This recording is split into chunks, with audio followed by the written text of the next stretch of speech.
I love to see this. Oh, this is so fun. People waving too because they didn't get to touch somebody. Yeah, didn't get to give them a hug. So we have a special, wonderful treat for us today. Our Reverend Doug Duerr is speaking with us, and he is very much one of our own.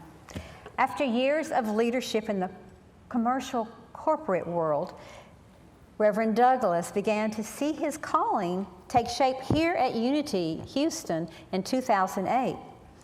He has served our spiritual community in so many variable ways. It was Reverend Doug who laid the groundwork for our Journey Through Grief program here at Unity Houston. Reverend Doug is committed to applying the values taught by Jesus and to living unity truth principles. And from this commitment, he's been able to demonstrate, teach, counsel, and mentor others in discovering their own path of awakening. And this year, Reverend Doug graduated from Unity Institute and Seminary and was ordained by Unity Worldwide Ministries. He is the author of 3 books with a new one that's coming up soon entitled The Compassionate Companion. Reverend Doug's focus in ministry is leadership in pastoral care and in education. He's been a busy person. Excuse me. Reverend Doug has served the ministry of Unity in the Southeast Texas. That's the ministry in Beaumont in various important ways. And earlier this month, Reverend Doug accepted the call to serve as associate minister alongside our friend Reverend Kira Bear at Unity Bay Area Houston in League City. So we're just so proud for you. Please come up. Let's give him a wonderful Unity welcome.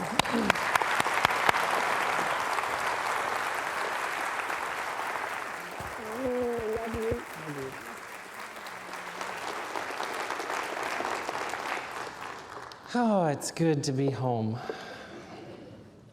I just have to look at you for a minute. I haven't seen you in a while. You look great. How do you feel? Great. Good, good. Merry Christmas, everyone. It is so good to be home. Gosh, everything you were saying, I have been busy since June. I haven't seen many of you since the ordination ceremony that Reverend Howard did here in the service. And it was a wonderful experience. This, for many of us, I think you can relate to this, is almost like the birthplace. This is my birthplace. Place where we found our feet, the place where we discovered new principles and teachings right here at Unity Houston. So I know many of you can relate to that experience, and it is so good to be home. It's been a busy season for all of us. You know, since Thanksgiving, we start getting very, very, very busy. But just before that, the world is speeding up. Does it seem like that to some of you? Things that are just moving really fast. Technology and apps and the way we use our phones and everything is really a blessing, but at the same time, maybe we forget to really truly be present. So today I'm called to bring us into a new awareness maybe of that and to pay attention to some of that.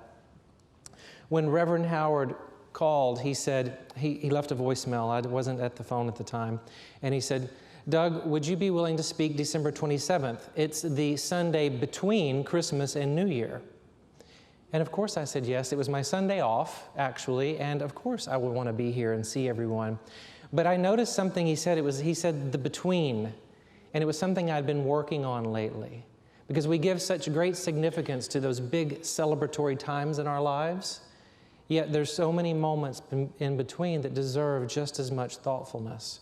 So that between, as ministers, we know that any little word can send us off on a journey to discover what is there for me and also what is there to discover, to share.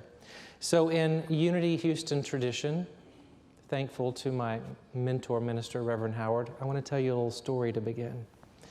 There was a teacher that was completing the Christmas season and all the kids were going off, and there was one little boy left at the door, and he was sitting on the floor, struggling to put on his boots. I mean, struggling. Kindergarten teacher, she went over there and she had bent down and stood up so many times that day. This was the last time she was really able to muster up the grace and the courage to do it one more time. And she bent down and she was helping him pull on the boots. And he was pushing and he was pulling, and he was pushing and he was pulling, and they struggled and struggled, and she worked up a little bit of a sweat. And finally, it was done. He stood up, he smiled, and she knew he would be off on his way. And he said, teacher, I think my boots are on the wrong foot. And she looked down and with a sigh, she said, sure enough, they are. And with that great patience, as our teachers have, she went and they started taking off the boots, just as much work as it was to put them on, and to then switch the boots and get them back on again. And she says, okay, now, it's all complete. Now you can go. And he said, teacher, these aren't my boots. And of course, she crossed her eyes in that moment and smiled and mustered up some more grace and courage as she went down one more time and began to take the boots off. And then he stood there in his socks and he said, but teacher, I have to wear these boots home. They're my brother's boots. My mom made me wear them to school today. And she thinks to herself, now why didn't he tell me that, with a big smile on her face? As she went down and she began to do this work again and got them on the right feet, and she said, okay, now, all complete. And she took a breath and she said, ready? And he said, yeah. She said, where's your mittens? He said, well, I put them in the toes of my boots. Have you ever felt that experience where you think you're complete with something and there's more to do? And you complete something and there's more to do? We're always working to get to that next point of something in our life and the development of our life or in our spirituality.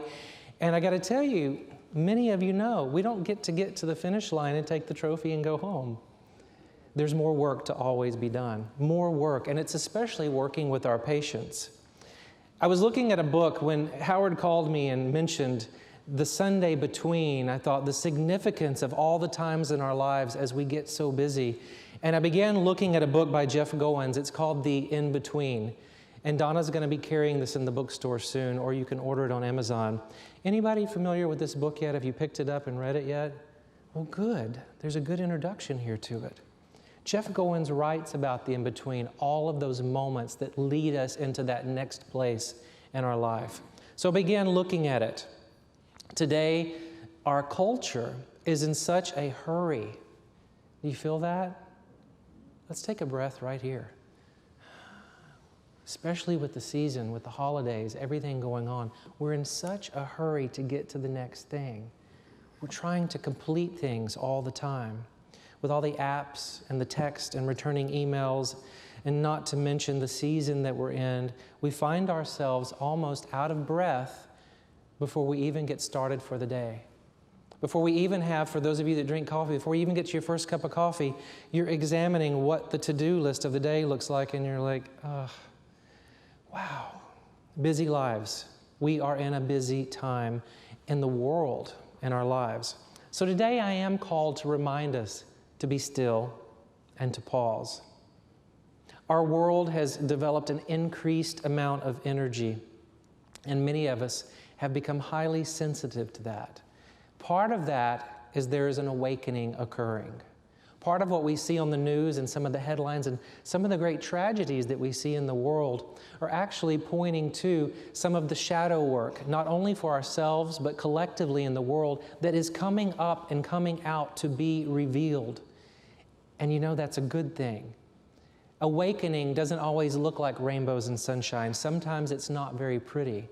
But that gives us an opportunity to bring it up, to see it, and to heal it.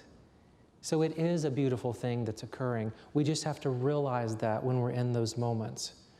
There's no doubt there's a great awakening occurring. And it may cause us some upset and some confusion and some added stress. But just be aware that that's happening. The universe is so divinely put together that it will always bring us into truth and to harmony, always bring us back into balance. Yet our center may be in a different place. It may be a different way of looking at things. We have to shift and we have to adjust. We're all seeing a greater appearance of our greater call to truly see one another, to see our world, to see those people that don't look or act or pray or speak like us. We're called to see them because, as we know, we are all one. So we're called to see them as we see ourselves. Do you feel this occurring in our world, that we're called into a higher place? Are you feeling that? I see many nods that you realize this is what's happening. It's a greater energy. It also takes that word, patience. It also takes a great patience. Michelangelo said, genius is eternal patience. It must be developed and prepared and practiced thoughtfully with great heart. The wait, the actual wait for things to occur, can be one of the most frustrating things that we bear in the 21st century. We're a culture that doesn't like to wait. Think about it. Think about it through this last season. Have anybody been in a line at the post office? Have you been placed on hold when you're working on your AT&T internet service provider? And you hear that wonderful music that somehow is supposed to make it better? And you hear that little voice comes on that says, your wait time is 32 minutes. And you smile, right? Our culture, our society, our world has become more quick and fast, everything. So it's a good idea for us to sometimes take a look back so we can move forward. And if we go back a few thousand years, we can take a look at the wait in biblical texts, especially in you may refer to it as the Old Testament or the First Testament, in the Hebrew text. The wait is one of the most commonly used words that we give little attention to, probably because we don't like to wait. But the wait has a whole different energy. If we back up and take a look at the wait, for instance, in Isaiah, it states, but they wait upon the Lord to renew their strength. In Psalms, we hear, wait for the Lord, be strong, and let your heart take courage. Wait for the Lord. Now, wait was different. It wasn't 21st century waiting. It wasn't even W-A-I-T. It was a whole different meaning. In the Hebrew text, it's kaveh. And kaveh takes us to a whole different dimension of looking at this. We can illustrate it this way. The wait, or kaveh, is a strong rope connected to the divine, made of two areas, two twines, two elements, bound tightly together for strength. And those strands are, in fact, patience and hope. Patience. We look at patience a little bit differently. You know, when I was here in 2008 or 2009, Cecile was teaching a course, and we were talking after class about different things we were working on in our lives. And whatever was going on for me at that time, I said something like, I think I'm going to pray for patience. And for those of you that know Cecile, she looked at me the way Cecile would look at me, and she goes, patience, huh? Really? Well, hold on there, buddy. You're in for a ride when you pray for patience. And yes, in fact, I was in for a ride. It was called Missouri in seminary for 3 years and being away from home. But patience is something so profound in our lives that we look at it differently, but this calls us to see it this way, to look for and expect the good. In our patience, we can pause and say, I am being impatient. Yes, sometimes. I am being patient because I am looking for and expecting the good. The other strand of the rope that strengthens us is hope. Have you ever heard people use, or maybe you've used, I've used it this way, that people say, well, I hope it turns out okay. Well, I hope they get that job. Well, I hope everything comes out for her okay. But hope sounds a little bit weak that way. Do you know what I mean when you hear that? It sounds like it's got some holes in it. It doesn't seem as firm and as confident. The way it was intended, the way it was written, is to look with great confidence, to believe, to desire, and to trust the highest good for the outcome. There are so many moments in our lives that are filled with these divine opportunities. Patience must be coupled and bound together to embrace the wait. I said at the earlier service, and I have to say again, Jean Marie and I were in seminary together. and classmates. And here David and Jean Marie are in this amazing waiting time as they're welcoming in their new baby any time now, actually. So they understand that illustration. You want to see? Give them a show, Jean Marie. Look at this beautiful blessing. Stand. Look. What a beautiful illustration of embracing the wait. All of these seriously pregnant moments along the way that are opportunities for us to get to this highest good, this blessing for the world that's coming into being with David and Jean Marie. But that's how our moments are. This is how they can be. We don't live in a culture. I understand that. We don't live in a culture that supports waiting. We want things now. We're a quick, fast nation. Everything is fast. We can't wait to get to the next thing before we're even finished with the last thing, and we're moving on. Even all the different versions of the phones that are coming out, before anyone can even learn the way one works, it's like, there's a new version coming out. I've got to get it. Like, chill, it's okay. We made it through many, many years without even having a cell phone, didn't we? And we did just fine. I embrace and I bless technology, but at the same time, let's not allow it to pull us out of being truly present. We do exhaust ourselves sometimes, and we allow beautiful, blessed opportunities to slip by. I want to share with you a story that illustrates this also. A little boy about 6 years old was living in a very busy household. His parents were running around all the time like this. Okay, that's good, go play, okay. And they were texting each other, and they were answering appointments. And does it sound familiar in households that you know, or maybe your own? Very, very busy. Communication was here. And the little boy actually had times around his playtime, and when they had to get in the car and strap into the seat and unstrap out of the seat and go here and go there, and they were running errands all the time. It was very busy. Well, in the duplex next door, the porch that connected, lived an elderly couple. And he loved to go next door. He would go next door and he would call it his chill place, his time to chill. No technology going on. He would crawl up in the old man's lap and sit there, and he would tell him stories and take him on adventures he had never heard before. He was fascinated. He also taught him how to play Chinese checkers, you know, the little divots with the little marble. Now see, you know what I'm talking about, but sometimes people are like, what? The little metal tin with the marbles? He learned fascinating things that he was wowed by. Card games and card tricks and all kinds of stuff. Now his wife, she would cook and bake things. And she would bring things out and tell him why she added cinnamon, what happened to the flavors, and share treats and all types of things with him. And he was learning so much. And then he would leave, and he would go back over there, and he would go home, back into the busyness of life, that culture that we've been drawn into. One day, his mom was running around, and she was looking at her phone, and she said, now, play with that for just a little while, but we have to leave in an hour so we can be on time for our appointment. And he kind of sighed, and he looked at her, and he had remembered that earlier that week they had attended the memorial service for the lady next door. The man had lost his wife. And the little boy looked out the window several times, and they were busy, and he saw him sitting on the porch where he always sat, except she wasn't there. And so he made a decision. He said, Mom, I'm going to go next door. And she looked at her phone first, and she said, okay, well, don't be gone long, because we have to leave. So he went next door, went up on the porch, crawled up in his lap like he always did. And they just had a good time being together.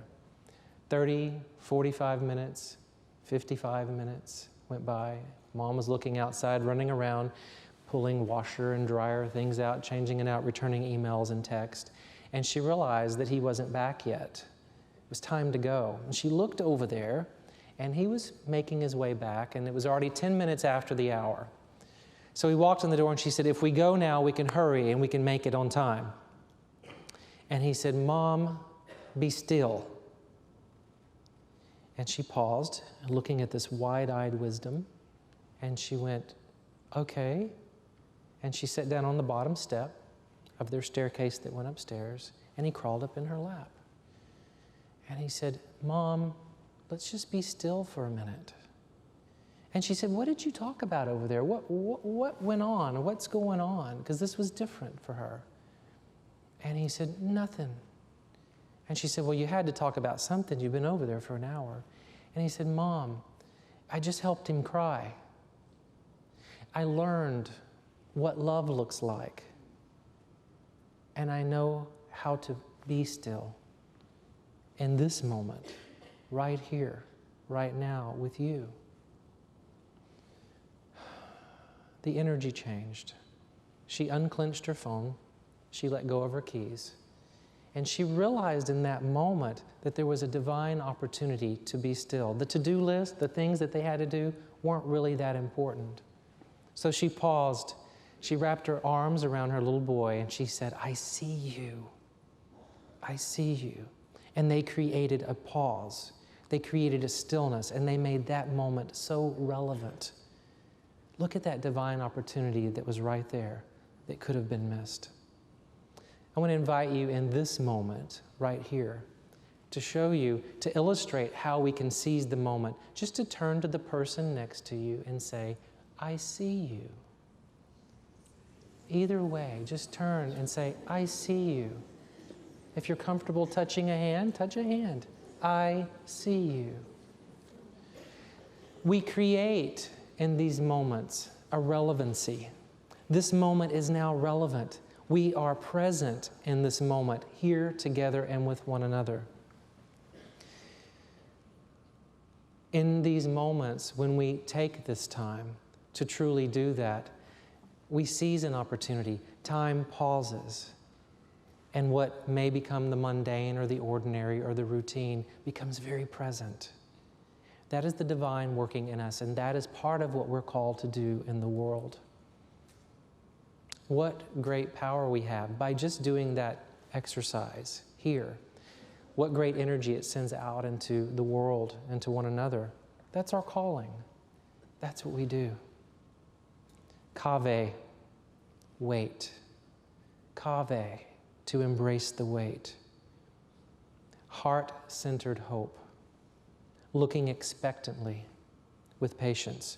Two strands of one rope connecting us, strongly connecting us to the divine and to one another. We often live our lives in such extremes. This area, to illustrate it, may look like part of that life that calls us into it. That's the grief, the sorrow, the pain, the suffering, the layoffs, the divorce, the diagnosis, all the things that are very real that come up in our lives. We don't spend a lot of time there, and yet sometimes we live a lifetime there. But we're called to pay attention to it. As a pastoral minister, it's a very important part of what I do. And Mindy and I, working in the journey through grief, we used to invite people to be in that place, truly feel it, so it can come up and come out and be healed. But again, we know this area is not where we live, and we know that growth for our lives happens in these valleys as we move ourselves out. So we're called into this area at various times in our lives. There's another extreme, and I'll illustrate it over here.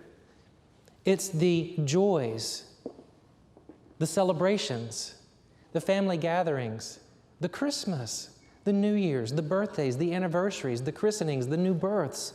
All of these joyful times in our life, they're wonderful. They show us the great gifts we have in our lives. But at the same time, we don't live here all the time. It's not always where we're at. And between here and there, look at that vast terrain of moments along the way. Look at the vast terrain on our calendars, however you use your calendar, a day planner or iCalendar on your computer. There's so many moments in between that are amazing opportunities for each of us. Eckhart Tolle, for those of you that are a fan, said this about gratitude. It is through gratitude for each present moment, not just in the celebrations, and not just moving through something that's been really hard, but for each celebration, each moment along the way, that a new spiritual dimension of life opens up, a new portal we walk through, and the world seems to look completely different when we pay attention to the moments. Our co-founder, Charles Fillmore, talked about gratitude in the moment this way. He said, having an attitude of gratitude announces, it proclaims, in fact, that you are actually in heaven in that moment.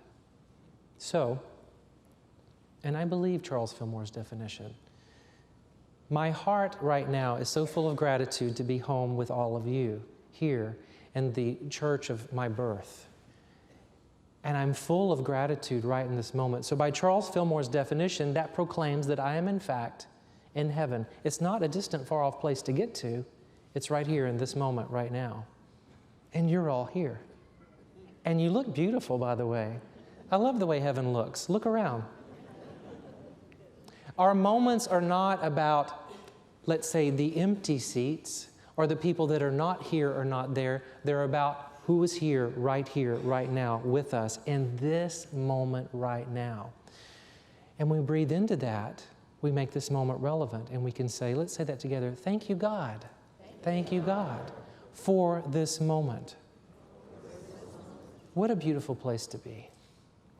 Jeff Goins, in the book, The In-Between, he sums all of this up so beautifully. He says this, maybe the good stuff isn't ahead of us or behind us.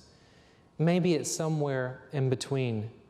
Maybe what we call the mundane, what we call the ordinary, or the boring, or the non-significant, is really how we spend our lives.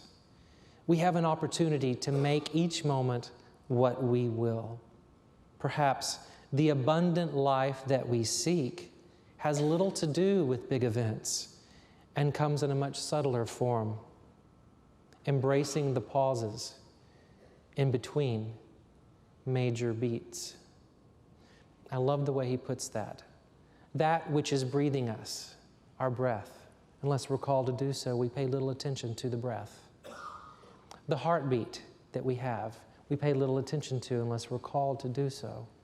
And our moments are like that, like a breath, like a heartbeat, that we can say, thank you for this moment. Thank you for this moment. The two strands of embracing the weight, kave, create space to persevere with hope and patience.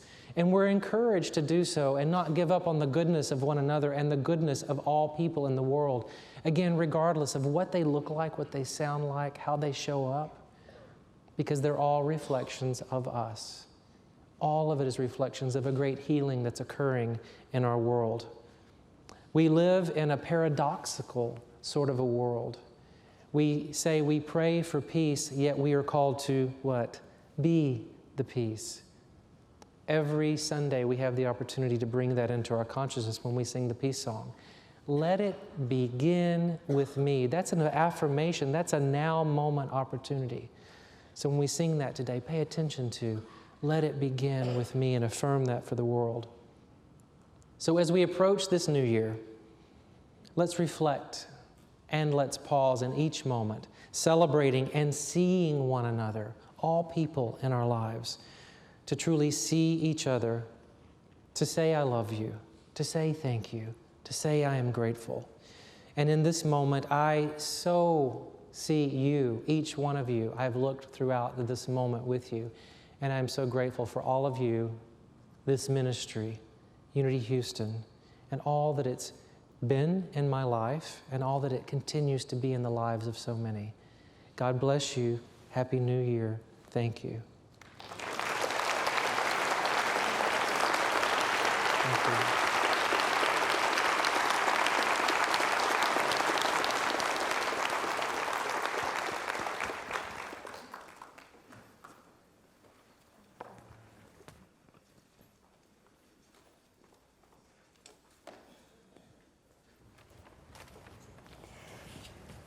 Wow. We have the opportunity to see the magnificence of this young minister that continues to unfold. So you're a great gift, Doug. Thank you. Yes. So I invite you to take your love offering in your hand.